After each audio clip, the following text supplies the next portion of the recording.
Hey everybody, Jason Sherman here. In today's episode of Zero to CEO, I have with me Brian Wong, one of the co-founders of Green Work Apparel. Nice to have you on the show. Thank you for having me, Jason. And we're going to talk about how to balance entrepreneurship with a full-time job. This is a good one. I actually wrote a really intense blog post about this like 10 years ago because I was running multiple businesses, and it's hard. Just tell me like right off the bat, like what's it like juggling a corporate career as well as being an entrepreneur? Like what kind of insights can you provide to my audience as well as any experience that you can offer? Yeah, well, definitely. Right off the bat would be time, right? Time is definitely a bit of a constraint when you're trying to do basically both things in parallel.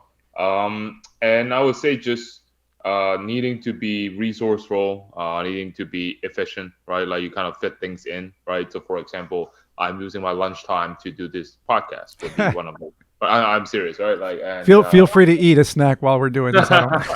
It's all good. It's all good, right? And then there are other times that you need to be flexible about things. The good thing about phones these days is that like you basically can do so many things with your phone. The fact that we are a online business, right? More or less, and also you can still have access to your company software. I also work in tech in my job, so just leveraging technology to help myself being more accessible to everything that I need to. That just make it a lot easier. But no, like definitely the time constraint is definitely there. And I would say another part is that for someone doing it in parallel would be the constant shifting of gears. For 1 minute I'm thinking and talking about like as an entrepreneur, so I need to think more big picture, more strategic, and also just knowing how to talk to clients and all of that. And then the next moment I will be working as an employee, working for somebody, and so now I become more tactical, I become more of a contributor of a team. And so I think that shifting of gear is also something that people may not have considered, but it's because a lot of times when you're working in a corporate job, you have a job title and you have a lane of tasks that you have to accomplish in a specific field. Whereas when you're shifting the gear, like you mentioned, into the entrepreneurship, now you got to wear 17 different hats. You got to do marketing, business, technology, biz dev, research and development, and God knows how many other things you have to do. So yeah, it's a different kind of mindset and a different kind of shift.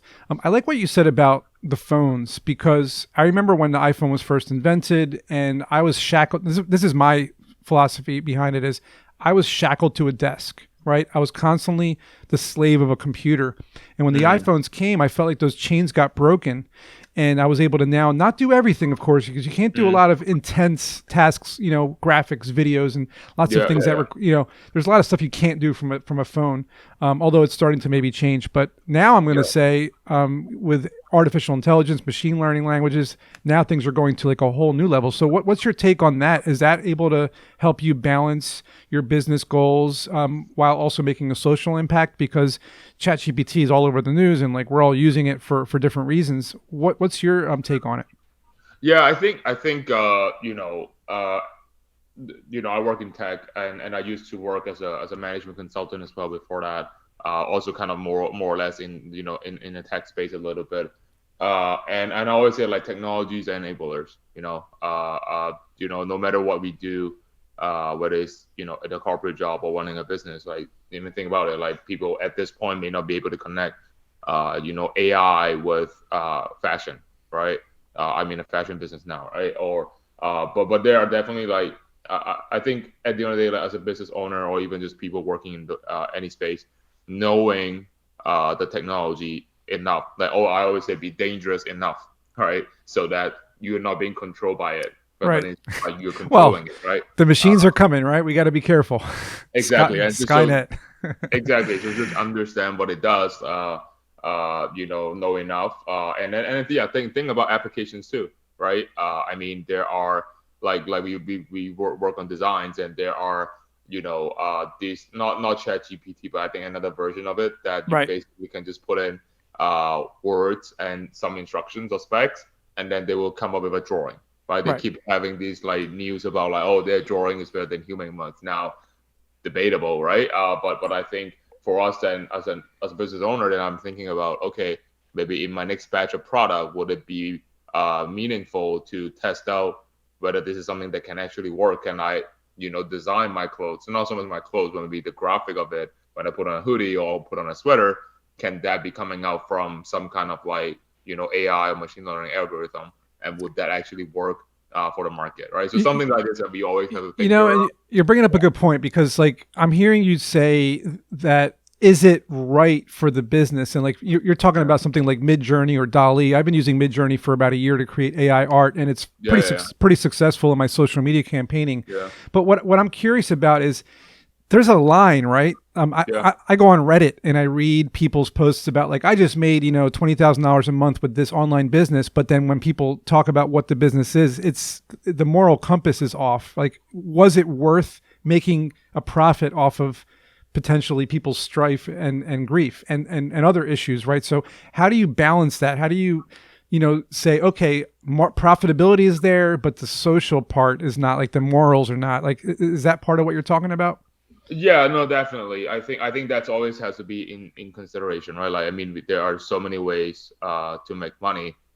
Even it may not be something that very black and white, like, oh, this is ethical and that is not. Like, it may not be that clear, but it will be little things like, like for example, the way that we do our pricing, or like the way that we make our products. So, you know, so for example, like all of our products right now that we sell on our retail side of things, they are all made with end of line materials, right? So we are basically taking in our factory in China, basically, they always have some leftover materials, right? That they will just push it to the waste field. Just throw it out. Like, okay, can we take those to make our product so that we are at least circulating Interesting. those things? So I think we always ask that question. Now, do we always have the solution for it? I cannot guarantee, but on everything that we do, whether it's like, contracting with a freelancer, or like when we are like, thinking of ways to make our products, or the way that we do social media, or the way that we do marketing. Right. So there's always a thought. There's always a thought process behind everything you're doing. You don't just throw things out there. It sounds like you have a sustainability mindset as well. Yeah. So you're trying to incorporate that into your brand. So how do you do that exactly? How do you incorporate? Because this is a big question entrepreneurs ask me all the time.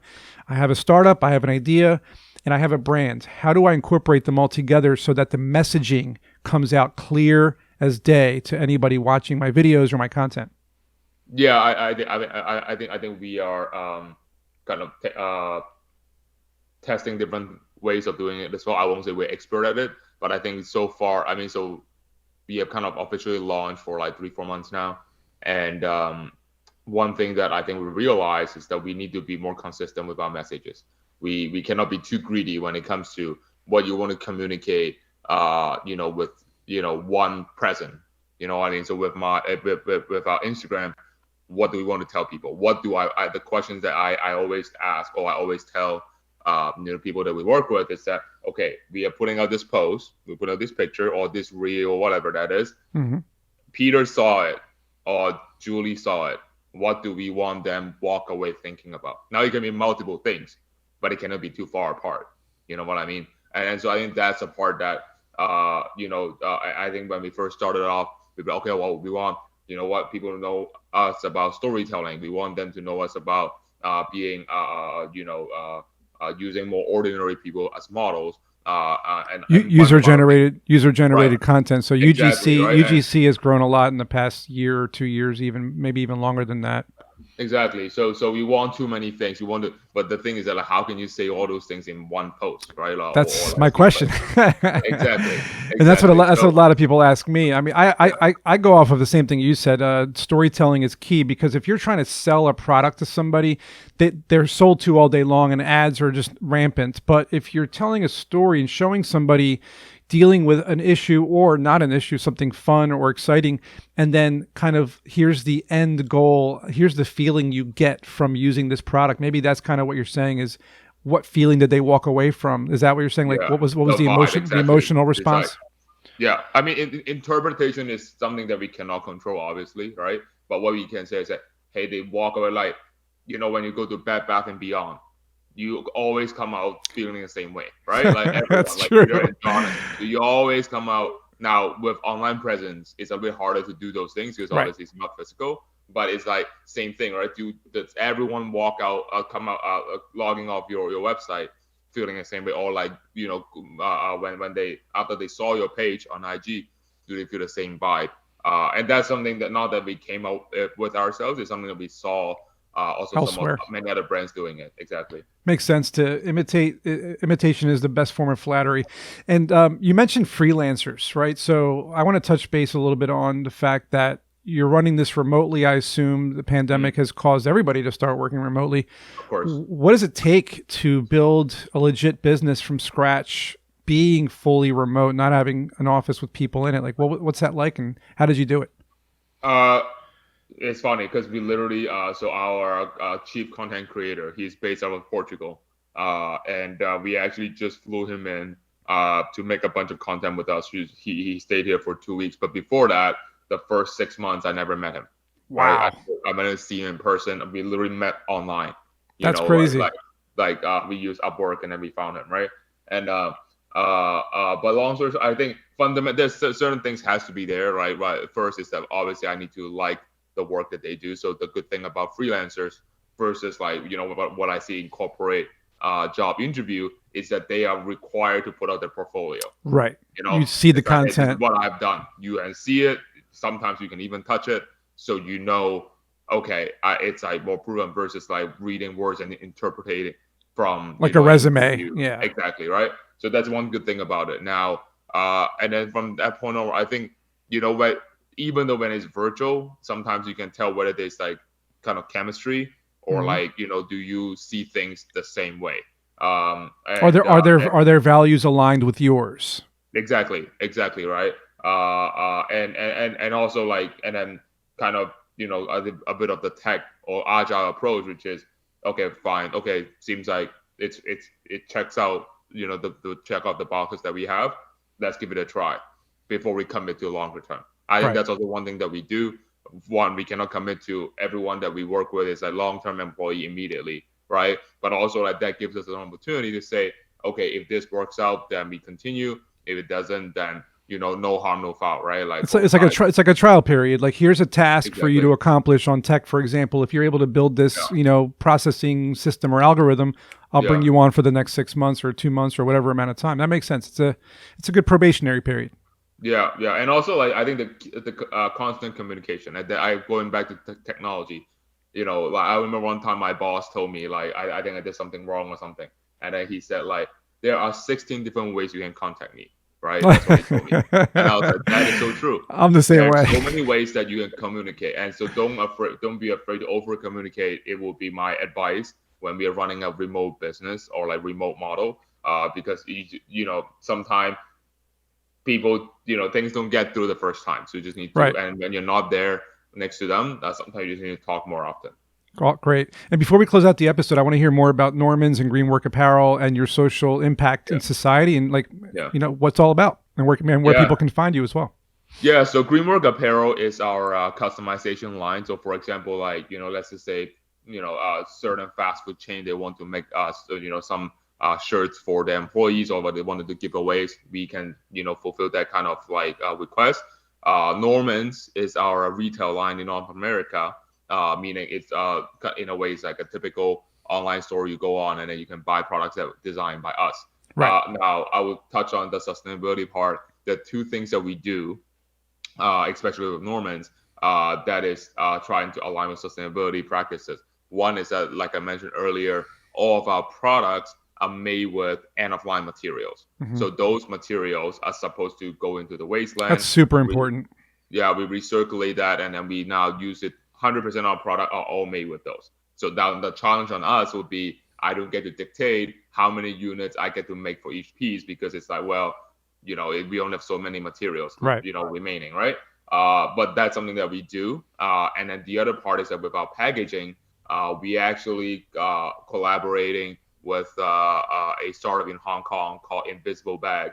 So they produce these bags that looks like plastic bag, but they're not plastic. They are actually water soluble material. Very cool. That if you put it on water that is 80 degrees Celsius or above, it will just dissolve. No toxins, no plastic. Very so cool. Again, that's another way for us to take away the kind of contribution of plastics to the world. So those are the things that we do. If you want to find us for Normans, you can go to normansapparel.com. That will be where you can find our product. And for the custom made, that's greenworkapparel.com? Yes, that's greenworkapparel.com. Yes. Great. Awesome. Thank you, Brian. Appreciate it. This was awesome. Hopefully you guys learned something from this episode, and we'll see you guys in the next one.